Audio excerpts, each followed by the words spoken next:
요즘 같으면요, 예전에는 뭐 이렇게 밤새 안녕하셨습니까? 이런 인사들을 좀 했거든요. 하도 안녕하지 못하니까. 밤새 뭔 일이 많이 일어났던 아주 어수선한 세상, 힘든 세상에 살면 그런 인사인데, 근래 들어 그런 인사는 많이 사라졌는데요. 코로나 시기 지나면서 다시 그런 인사들이 필요한 때인 것 같아요. 우리의 마음도 그렇고, 생활 방역만이 아니라 마음 방역, 심리 방역이 필요한 때예요.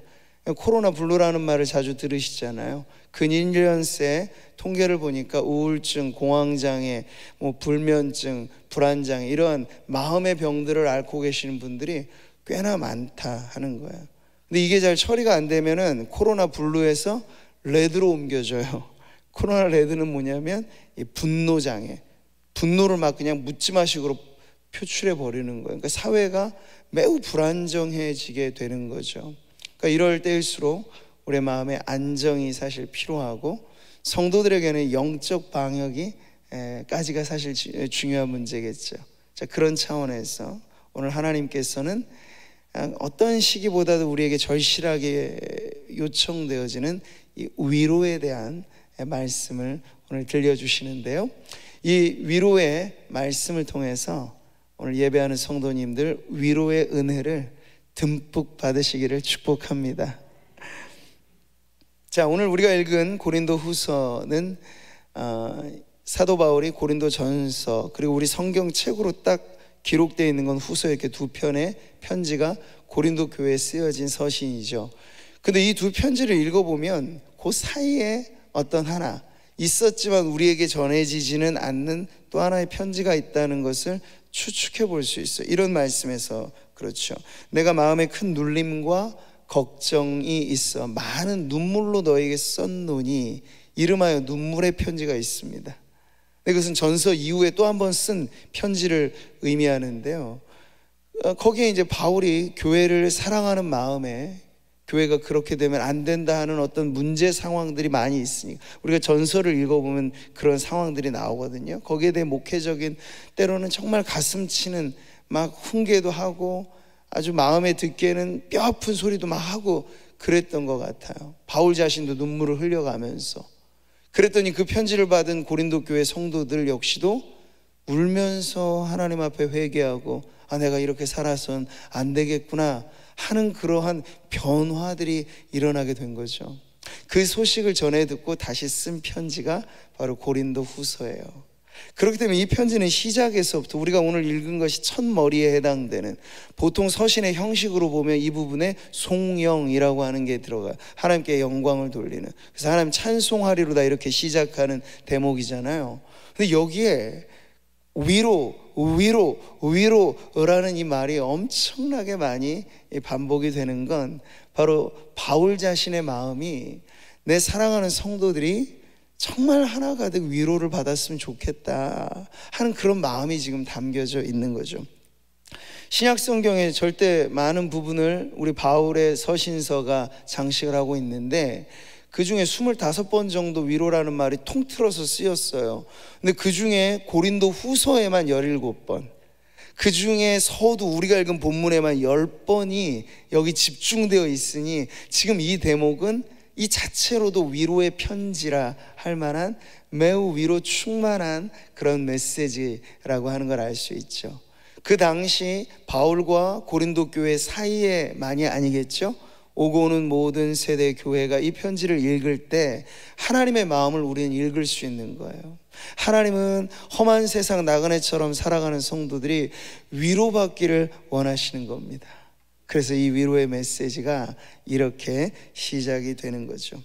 사실 여러분, 성경 전체가 하나님이 우리를 사랑하셔서 써주신 연서라고 우리는 믿어요. 사랑의 편지죠. 그 사랑 안에 위로가 있으니 여러분, 성경을 읽으실 때마다 때로는 따끔하게 와닿는 하나님의 훈계 말씀도 있지만, 그것마저도 우리를 사랑하시기 때문에 주시는 말씀이라 하면 우리는 모든 말씀에서 사실 위로를 얻을 수 있습니다. 할렐루야. 그래서 성경을 여러분 위로의 편지로 읽으시면 좋겠죠. 사실 이 고린도 후서에 나와 있는 위로의 메시지가 이사야서를 보면요, 그 당대 이사야 선지자를 통해서 정말 때로는 뼈아픈 훈계도 듣고 경고도 들었던 그 백성들에게 하나님께서 결국에 들려주시고 싶은 말씀이 이거다라고 하는 그 내용이 비슷하게 나와요. 우리 같이 한번 읽어볼까요? 너희의 하나님이 이르시되 너희는 위로하라, 내 백성을 위로하라. 너희는 예루살렘의 마음에 닿도록 말하며 그것에게 외치라. 그러니까 마음에 가 닿도록. 우리 여기 하나님의 마음이 아주 절절하게 느껴지는 거죠. 하나님은 당신의 백성, 오늘 우리 저와 여러분 성도들 한 영혼 한 영혼의 마음에 위로의 말씀이 들려지기를 바라는 거죠. 그래서 여러분, 우리가 고난 중에 있을 때, 여러 가지 많은 어려운 일들이 있을 때 말씀에 귀 기울여야 돼요. 그러면 거기에서 우리는 하나님께서 지금도 여전히 변함없는 위로를 우리에게 전해주신다고 하는 것을 들을 수 있습니다. 시편의 시인이 자신도 아주 극심한 고난과 어려움 가운데 어떻게 위로를 경험했는지를 들려주는데 바로 이렇죠. 이 말씀이, 결국 말씀이에요. 이 말씀은 나의 고난 중에 위로라. 주의 말씀이 나를 살리셨기 때문이니이다. 아멘. 오늘도 정말 죽을 것 같은 답답함과 어려운 문제 속에 있을 때 여러분이 예배 중에 말씀에 귀 기울인다는 건 기회예요. 무슨 기회입니까? 살 소망을 얻는 기회예요. 오늘 이 말씀을 듣는 중에도 여러분의 안에 이런 생명이 고동치는 역사가 일어날 줄 믿습니다. 초대교회 성도들로 하자면 보편적으로 그 당대에도 경제적인 수준이 요즘으로 비하면 매우 그냥 기본의 가난이 보편적인 상황이었고, 그러다가 외세 국권을 빼앗기면 눈치를 보면서 매우 불편한 삶을 살아야 했던 게 초대교회 현실이었습니다. 거기다가 우리처럼 전염병이 한번 지역을 휩쓸고 지나가면 모두가 속수무책이었던 때고, 근데 그 모든 고난에 더해서 당시 성도들은 예수님을 믿는다는 이유가 고난의 이유였어요. 예수님을 믿으면 여러 가지 많은 핸디캡이 있었고 핍박이 있었고 심지어 죽기까지도 하였던 그러한 매우 삼엄한 분위기 속에 신앙생활을 한다는 것 자체가 정말 신경이 곤두서는 그런 문제가 아닐 수 없었죠. 바로 이러한 때 바울이 전한 이 복음의 메시지는 하나님이 어떤 분이신가에 대해서 아주 분명하게 소개를 시켜줍니다. 3절 말씀 같이 한번 보실까요? 찬송하리로다. 그는 우리 주 예수 그리스도의 하나님이시오, 자비의 아버지시오, 모든 위로의 하나님이시며. 아멘. 여기 이제 오늘 우리가 다루는 주제가 나오죠. 하나님이 어떤 분이시냐? 모든 위로의 하나님이시라고 해요. 그러니까 가장 우리에게 절실한 이 필요, 이 위로가 하나님의 것이래요. 그리고 하나님이 우리에게 주신다고 하니 우리가 이 위로를 어떻게 받아 누릴지는 매우 분명한 것이죠. 여러분, 사랑도 자비도 다 성품에 관한 것입니다. 하나님이 사랑이시다라고 말했을 때 하나님의 성품 안에 사랑이 있다는 것이죠. 위로도 마찬가지예요. 위로는 하나님의 성품에서 우러나오는 것입니다. 이 위로라고 하는 단어가 헬라어로 파라클레시스라는 단어인데 문자적으로 그 뜻을 살피면 곁으로 부르다, 이런 의미가 있어요. 곁으로 부르다. 그러니까 위로라고 하는 것을 우리가 생각할 때 하나님과 멀찍이 떨어져서 받는 게 아니에요. 하나님이 가까이 우리를 부르셔서 우리에게 가까이 다가오셔서, 정말 이번 주에 또 수능 있잖아요. 목요일에 수험생 아이들 얼마나 사실 한 해간 지치고 힘들겠어요. 그럴 때 위로라는 건 뭘까요?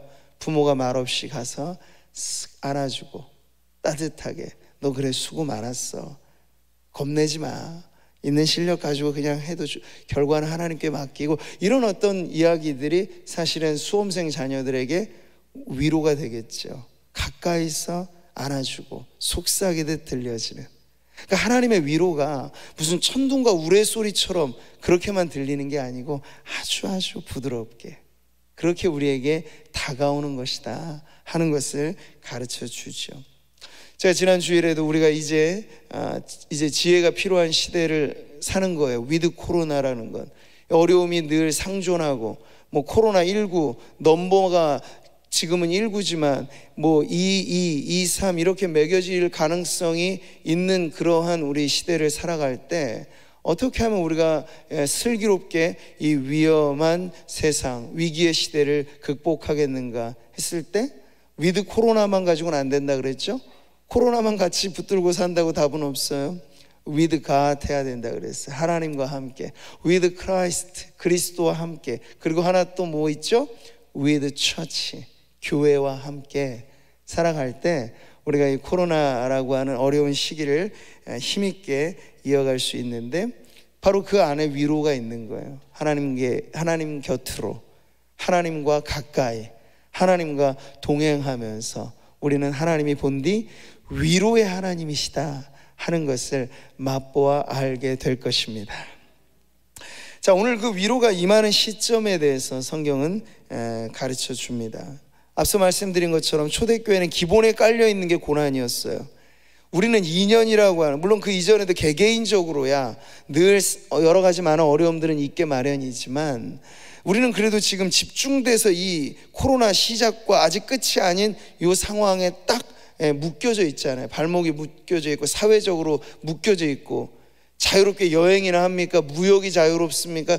국가 간에도 이 모든 것이 다 단절 거리가 띄어져 있는 이런 시대를 살아가면 무언가 좀 동질감이 좀 느껴져요. 보편에 세계 온 세상이 지금 코로나 때문에 다 힘들어하고 있다라고 하는 걸 보면 보편의 동질감을 느끼게 되는데, 바울은요 이 편지를 쓸 때 그냥 자신은 전혀 이런 것과는 무관한 상태에서 쓴 게 아니라고 해요. 우리가 읽진 않았습니다만 바울의 자전적인 고백을 들어보면 바울도 죽을 고생을 하는 그런 위기 속에 이 편지를 썼던 것을 알 수 있어요. 같이 읽어보시죠.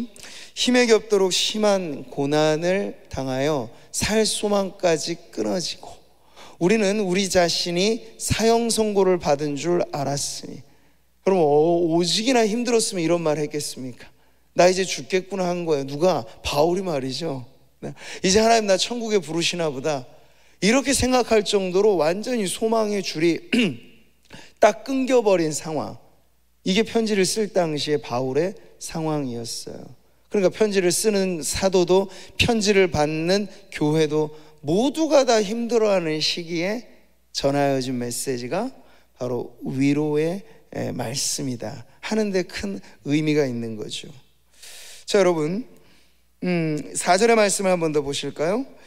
우리의 모든 환난 중에서 우리를 위로하사, 우리로 하여금 하나님께 받는 위로로서 모든 환난 중에 있는 자들을 능히 위로하게 하시는 이시로다. 그 위로가 임하는 자리, 고난의 자리, 위로가 임하는 때, 고통의 때라고 하는 것을 여러분 딱 붙여서 지금 말하고 있는 거죠. 사실 우리는 뭐 이런 위안이나 격려나 어떤 쉼을 얻으려고 하면 지금 내 삶의 자리가 힘드니까 삶의 자리를 좀 벗어나서 그것을 찾으려고 해요. 여행을 가거나 취미 활동을 하거나 어디 뭐 휴가를 가거나 이렇게 잠시 잊어보려고 하는데, 다시 돌아오면 원래 그 자리예요. 그러니까 이 삶에서 참된 위로를 맛보지 못하면 내가 살아가는 삶의 밖에 어떤 이외의 공간, 이외의 자리, 이외의 일들로서 얻는 위로는 매우 일시적이고 한시적인 것이다 하는 걸 알게 되죠. 근데 하나님은 그런 곳에서 위로를 찾으라 하지 않았어요. 어디 하나님의 위로받기 위해서 여러분 무슨 기도원에 가서 몇 박 며칠 있고 집중 훈련받고 그래야만 은혜 받는가? 아니란 말이에요. 하나님은 우리에게, 우리의 삶에 다가오셔서 성도들이 진탕 힘들어하는 그 삶의 현장에 다가오셔서 위로를 전해주시는 분이라고 가르쳐 주시니까, 바로 지금 내가 속한 삶, 내가 지금 끌어안고 있는 문제 속에 답이 있는데 바로 하나님의 위로가 그 답이 되신다 하는 것을 말씀하는 거죠. 여러분, 신앙생활은 물론 이제 첫 출발한 지 얼마 안 되는 성도님들도 계실 테고, 근데 오랫동안 신앙에 이렇게 걸음을 이어온 성도님들도 계시겠죠. 근데 신앙생활을 해보시니 어떻습니까? 핑크빛 낭만인가요? 그러진 않을걸요. 아마도 신앙의 삶이라는 건 초대교회처럼 마찬가지예요. 다들 경제적으로 힘들면 우리도 힘들어요. 그렇죠? 전염병이 창궐하면 성도라고 비껴갑니까? 우리도 힘들어요. 조심해야 돼요. 근데 거기에 더해서 신앙적인 책임감, 이런 것까지가 우리에겐 있으니까 기본의 고통에 플러스한 문제까지도 사실 신앙생활 안에는 담겨져 있을 수 있어요. 근데 예수님이 이렇게 말씀하셨거든요. 사람들이 나를 박해하였은즉 너희도 박해할 것이다. 그러니까 우리가 예수님보다 더 뛰어날 수는 없을 테고, 그리스도의 몸이 교회인데 사람들은 그 당시 예수님도 박해했어요. 그럼 오늘날 우리가 예수님 믿는다는 이유만으로 세상이 우리를 막 비아냥거리고 조롱하고, 심지어는 아주 무슬림이나 이런 권에서는 엄청난 핍박이 지금도 공산권에서 있다는 건 이상한 일이 아니라는 거예요. 다만 우리에게 문제될 것은 우리가 고난을 받느냐 마느냐가 아니고 고난 중에 위로를 얻느냐 마느냐, 그 문제예요. 고난을 피해갈 것인가 말 것인가가 아니고, 고난은 지나가야 될 자리인데 지나갈 때 그냥 뻥 뚫린 가슴으로 힘들게만 지나갈 것인가, 아니면 우리의 마음 가득히 위로를 받아 고난 중에 승리하며 걸어갈 것인가. 우리가 신앙적으로 생각해야 될 문제는 바로 그런 부분이죠. 이게 바로 환난 중에, 고난 중에 임하는 위로가 우리에게 알려주는 바인데, 이것을 우리가 믿음으로 잘 이해하고 살아가게 되면요, 고난이 끝이 아니고, 고난의 끝이 전혀 우리가 예상한 것과는 다른 결말이 성도들에게는 있다는 걸 알게 될 겁니다. 그게 뭘까요? 우리가 환난 중에도 즐거워하나니 이는 환난은 인내를, 인내는 연단을, 연단은 소망을 이루는 줄 알미로다. 희한하죠? 고난이라고 하는 도미노가 딱 떨어졌으면 그 끝이 다 고난 줄줄이 그럴 것 같은데, 성도들은 고난을 그 다음에 어때요? 인내로, 그 다음에 연단으로, 그 다음에는 소망으로. 그러니까 고난에서 출발했는데 소망을 얻게 된다는 거예요. 이건 세상적인 논리하고는 좀 안 맞는 흐름이죠. 근데 그 사이사이에 뭐가 있길래 이런 엄청난 변화가 일어날까? 그 사이사이에 하나님의 위로가 있는 거야. 고난 때문에 힘들고 어려울 때 하나님 위로를 주시면 그걸 견뎌내는 거죠. 그러면 인내력이 생겨요. 받아내는 거예요. 인내는 참아내는 거예요. 견디는 거예요. 근데 그러다 보면 하나님께서 견디는 세월에 우리가 무료하고 힘들어할 때마다 다시 위로를 공급해 주시면 그게 이제는 연단이 되는 거예요. 강인해지는 거예요. 연단은요, 이제 어지간한 문제 가지고는 꿈쩍하지 않는 훈련된 신앙이라고 볼 수 있어요. 근데 그렇게 계속 하나님의 위로를 힘입고 힘입어서, 마치 로뎀나무 아래에서 죽을 각오했던 엘리야를 말이죠, 하나님께서 호렙산으로 이끄실 때 그냥 이끌어 주셨습니까? 떡과 물로 먹이면서 힘들고 지친 그 선지자를 그렇게 회복시키시면서 하나님의 산, 다시 말씀이 들려지는 그 자리로 인도한 것처럼, 우리가 위로하시는 하나님의 손길로 인하여 지금은 고난인데, 근데 이 고난이 끝이 아니고 죽으라는 게 아니고 오히려 고난을 통해서 더 밝은 소망으로 나아가게 되는 이 기막힌 은혜가 바로 하나님의 위로 가운데 있는 줄 믿습니다. 그래서 위로는요, 여러분, 하나의 능력이에요. 하나님의 위로를 우리가 공급받는다는 건 단순히 감정상에 살짝 좋았다가 마는 그런 것하고는 여러분 차원이 전혀 다른 것이에요. 세상 사람들도 신앙이 없어도 어쨌든 위로는 필요하니까, 내가 만약 외로울 때면 누가 나 위로해 주지? 사람들 다 그렇게 노래 부르잖아요. 근데 그 답을 찾을 길이 없으니까 뭐라도 찾아야 돼요.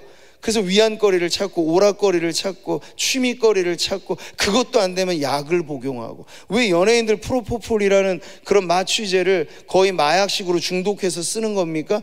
위로가 필요한데 위로를 못 받으니까 그렇게 중독적인 성향까지로 가는 거예요. 근데 오늘 성경이 우리에게 말씀하시는 위로는 그런 것들과는 전혀 다른 성질의 것, 세상의 위로와는 전혀 다른 것을 우리에게 말씀해 주시는 거죠. 여러분, 건강한 몸, 우리 아이들 보면 알 수 있어요. 하루가 다르게 자라고 변하잖아요. 근데 그 안에는 세포가 엄청나게 막 분열하면서 자기 증식을 하기 때문에 이런 성장이 일어나는 겁니다. 그러니까 이 생명이 있는 곳에는 변화가 있어요.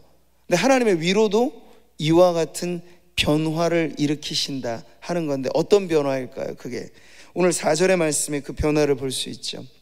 우리의 모든 환난 중에서 우리를 위로하사 우리로 하여금 하나님께 받는 위로로서 모든 환난 중에 있는 자들을 능히 위로하게 하시는 이시로다. 아멘. 하나님 자신이 위로자라고 말씀하셨어요. 근데 그 위로의 하나님으로부터 위로가 누구에게 먼저 전달됩니까? 여기서 1차적으로 말하는 우리는 바울을 포함한 주의 종들이겠죠. 당시에 동일하게 고난과 환난 중에 있었던 당신의 종들에게 하나님께서 먼저 위로해 주세요. 고린도 교회가 사실 개척될 당시에도 바울이 죽을 고생을 했거든요. 그래서 짐 싸들고 도망가려고 했어요. 그럴 때 하나님께서 위로의 말씀으로 찾아오셔서 바울아, 두려워하지 마라, 걱정하지 마라, 이 성에는 내가 구원할 자들이 아직 많이 있단다 하면서 그 위로를 힘입어서 고린도 교회를 개척해냈어요. 그 이후에 계속해서 이런 고난이 있을 때마다 하나님께서는 바울에게 위로의 말씀으로, 위로의 임재로 다가오셨죠. 근데 그것이 끝이 아니고 바울에게 임한 위로가 지금 누구에게 전해지고 있어요? 교회에게, 고린도 교회 성도들에게 전해지고 있는 거죠. 이게 바로 위로가, 하나님으로부터 출발된 위로가 계속해서 성도들 사이사이에, 우리가 믿는 성도의 교제, 사도신경으로도 고백하는 성도의 교통, 이 코이노니아는 성령 안에서 서로에게 전해주는 이것, 바로 위로의 나눔이 되는 것입니다. 저는 이 말씀, 먼저 바울이 위로를 받고 하나님으로부터 받은 위로로서 성도들을 위로하는 이런 관계야말로 코로나 시대를 살아가는 우리 성도들에게 매우 귀감이 아닐 수 없어요. 그래서 앞서 위로받는 예배당의 예배를 통해서 예배하는 성도들은 그래도 숨쉬기 좋은 거예요. 마스크는 쓰고 있어도 우리의 탁 트인 공간에서 이렇게 예배하고, 너무 커서 부담스러운 이 화면 보면서 조그만 손 안에 있는 스마트폰 보면서 예배하는 것과 비교가 되겠습니까? 안 되잖아요. 여전히 예배당에 나오지 못하는 성도들은 그 불편을 감수하고 있는 것인데, 그들에게 뭐가 필요하겠습니까? 위로죠. 근데 그 위로는 누가 전해줍니까? 하나님도 주시거니와 먼저 위로받은 저와 여러분이 이제 돌아올 성도들에게 이 위로의 전달자가 되어야 할 줄 믿습니다.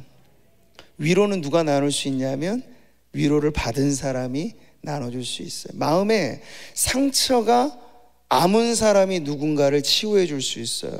근데 자기도 쓴뿌리가 있고 상처가 고쳐지지 않은 사람은 상처받은 누군가를 손댈 수 없어요. 마찬가지입니다. 여러분, 먼저 우리가 하나님 안에서 위로를 듬뿍 받으면 우리가 마주치고 만나는 사람들에게 절로 내가 받은, 바울이 받은 위로가 간증이 되는 거잖아요.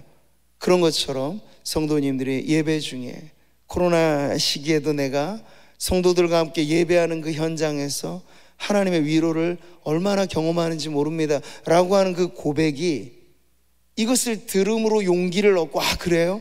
그럼 나도 그곳에서 함께 성도들과 더불어서 위로를 받겠네요 하는 그런 기대감을 갖고 돌아올 성도들의 길을 열어주게 될 줄 믿습니다. 위로받은 성도가 또 다른 성도에게 이 위로를 전해주시는 축복의 통로가 되시기를 바랍니다. 여러분, 이 위로에는 이렇게 전달되는 그러한 능력만이 아니라 또 하나 아주 위로의 강력한 힘은 우리로 하여금 이제 고난에 대한 대처법을 전혀 새롭게 갖게 한다는 데 있습니다. 그건 뭘까요? 위로받는 성도들에게 있어서 하나님께서는 강하고 담대하게 오히려 이제 고난을 피해가고 도망가고자 하는 것이 아니라 그것을 맞서서 견뎌낼 수 있는 힘을 얻게 합니다. 아까 그 원리가 똑같아요. 환난이 인내를, 인내가 연단을, 연단이 소망을, 그 사이사이에 하나님의 위로가 있다고 했죠. 그렇게 하나님께서는 이 고난을 오히려 극복하는 힘으로 위로의 능력을 경험하게 하십니다. 6절 말씀 다 같이 읽어보겠습니다. 시작.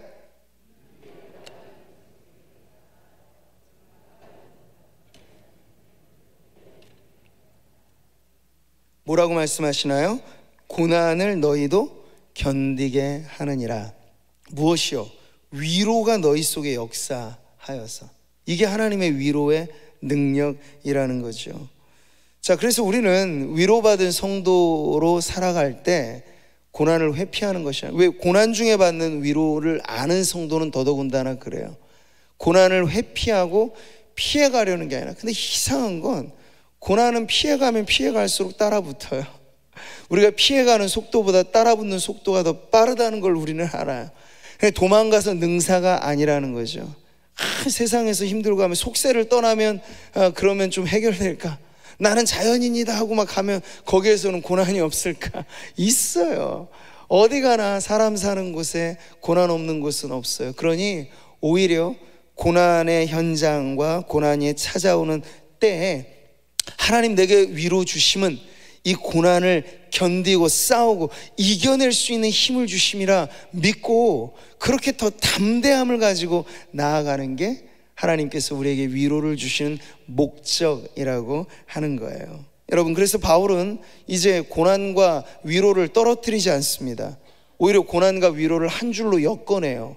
이렇게 말이죠. 7절에서 너희를 위한 우리의 소망이 견고함은 너희가 고난에 참여하는 자가 된 것 같이 위로에도 그러할 줄을 알미라. 고난에 참여한 자, 그가 또한 위로에 참여한 자가 되는데, 그 위로를 겪고 받아보면 다음에 찾아오는 이 다음번에 코로나19의 고난 다음에 무슨 고난이 올지는 우리는 아직 모릅니다만 또 오겠죠. 뭔가의 어려움은 있겠죠. 그러나 우리는 지레짐작하고 걱정부터 하는 게 아니라 하나님 내게 은혜 주셔서 위로해 주셔서 코로나19 시기도 너끈히 이기게 하셨으니 그 다음번에 고난 뭔지 모르겠지만 와도 상관없어. 나는 그때도 주님의 위로를 힘입어 이겨낼 수 있을 테니까. 여러분, 그런 마음을 갖는 게 바로 위로받은 성도들이 변화된 모습이라고 할 수 있겠어요.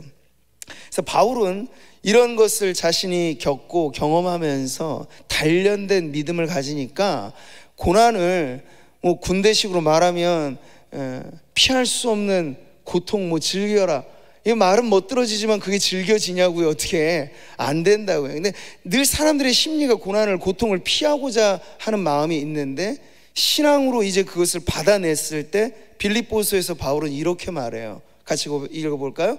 그리스도를 위하여 너에게 은혜를 주신 것은 다만 그를 믿을 뿐 아니라 또한 그를 위하여 고난도 받게 하려 하심이라. 이걸 피하고 싶은 고난으로 말할 수 있는 게 아니죠. 오히려 주님의 영광을 위하여.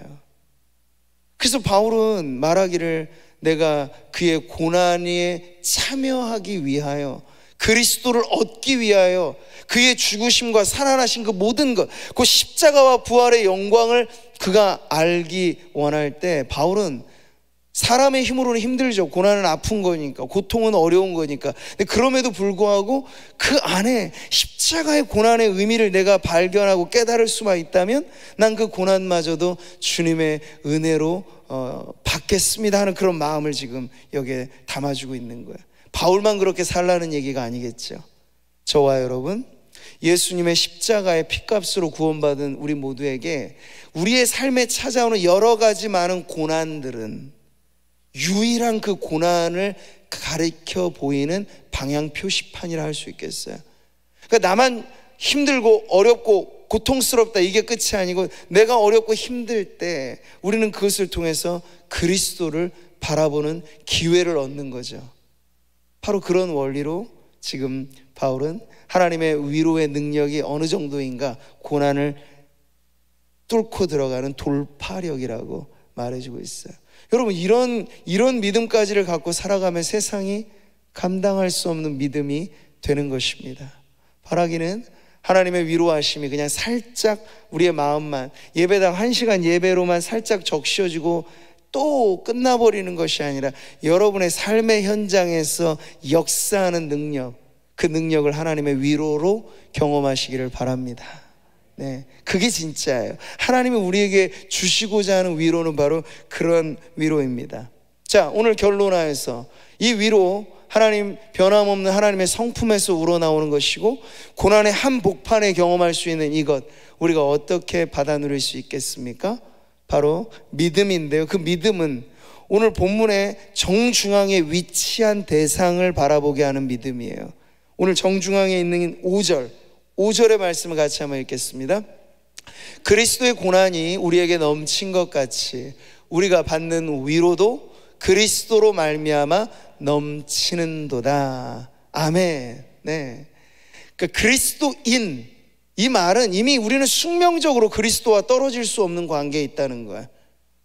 여러분 그리스도인이십니까? 아멘. 네. 그러면 그리스도의 고난도 나의 것.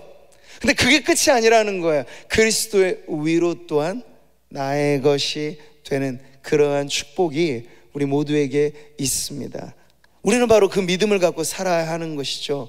그리스도, 내가 사나 죽으나 주님의 것이라 고백하면서 내가 고난만 받는 것이 아니라 주님의 위로도 이 고난 중에 그리스도로 말미암아 우리에게 넘쳐나는 바로 그러한 믿음을 가지고 살아갈 때 삶의 어떠한 어려움도 이겨내고 견뎌내며 극복하고 승리하는 그러한 하나님의 위로가 바로 우리의 삶을 지탱하는 능력이 될 줄 믿습니다. 사랑하는 성도 여러분, 오늘도 우리 주변의 세상은 여전히 이 위로를 필요로 합니다. 유행가로 부르기는 하지만 답은 찾기는 어려워. 누가 나를 위로해 주지? 근데 사실 윤복희 씨가 이 노래를 불렀을 때 그 안에는 신앙의 답은 하나였어요. 내가 너를, 그 내가는 다른 누가가 아니에요. 하나님께서 위로해 준다. 이걸 사실 전하고 싶었다고 그 간증을 하더라고요. 근데 그 소리까지를 들어야 되는데 세상 사람들이 이것을 못 들으니까 앞서도 말씀드린 여러 가지 많은 중독에 의존하고 폭력으로 해소하려고 하고 오락거리, 취미거리, 위안거리 찾으려고 하는데 이게 다 밀물같이 왔다가 썰물같이 빠져나가요. 어느 것도 우리 안에 참된 위로로 머무르지 않는다는 건데 딱 하나의 답은 있어요. 우리 안에 내주하시면서 영원히 우리를 떠나지 아니하시는 위로의 성령님, 그 주님으로 말미암아 우리가 위로를 받게 되면요, 그것은 전천후예요. 여러분이 어디를 가든지 주님과 함께 동행하며 누릴 수 있는 그 위로가 바로 오늘 우리 안에 역사함으로 이어지는 위드 코로나의 시기, 한 걸음 한 걸음 여러분이 살아내야 할 삶의 버거운 일들 속에서도 능히 우리도 바울처럼, 베드로처럼 그렇게 살 수는 없을까만 노래하는 게 아니라 그렇게 살아가게 하는 힘을 하나님의 위로하심으로 여러분 경험하게 되기를 축복합니다. 오늘 내게 위로 주셔서 이 위로가 필요한 이들에게 우리가 그 위로를 흘려보내고 교회가 위로의 공동체가 될 때 세상 많은 사람들, 그들도 죽을 고생하면서 힘들어하는데 답을 찾지 못해서 고뇌하는 그들에게 우리가 이 위로의 복음, 하나님의 위로자이십니다, 참된 위로는 하나님으로부터 옵니다 라는 걸 세상에 알려줌으로써 세상을 살려내는 그러한 공동체로 우리 상모교회가, 저와 여러분이 하나님 앞에 그렇게 서가게 되기를 주님의 이름으로 축복합니다.